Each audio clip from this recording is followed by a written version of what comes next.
Hello welcome back to smiley Chinnu. మీలో ఎంతమంది అండి ప్రతి నెల రిలయన్స్కి డీమార్ట్కి వెళ్తారు? నేనైతే ఖచ్చితంగా రిలయన్స్ డీమార్ట్ వెళ్తాను.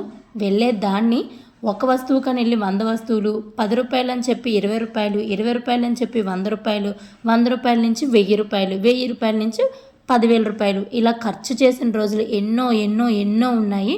అనవసరమైన ఖర్చులు, అసలు అవసరానికి మించి ఖర్చు పెట్టాను నేను చాలాసార్లు డీమార్ట్లోను, రిలయన్స్లోను. సరే ఇదంతా కాదు, మంచిగా మార్కెట్లు ఉన్నాయి, మార్కెట్లో మంచి రకాల పప్పులు అమ్ముతున్నారు, అవి ఇవి అన్నీ వదిలేసి ఎందుకు మనం ఇటు రావడానికి ఒకే ఒక్కరోజు ఆలోచించాను.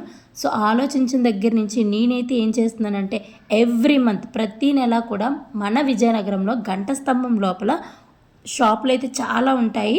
అన్నీ మంచి రకాలుగా క్వాలిటీ వైజ్ చాలా చాలా బాగుంటుంది. దాంట్లో ఏంటంటే అన్ని రకాల మిలైట్స్ ఉంటాయి, పప్పులు, మినప్పప్పు, పెసరపప్పు, కందిపప్పు, పచ్చెనపప్పు ఇలా అన్ని రకాల పప్పులు కూడా మనం తీసుకోవచ్చు.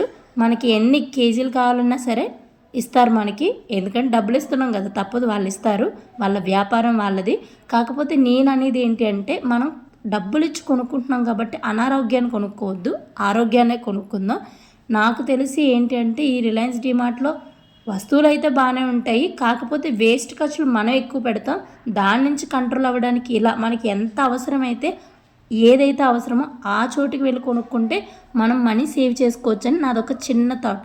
ఇది మీలో ఎంతమంది నాలాగే ఆలోచిస్తున్నారు?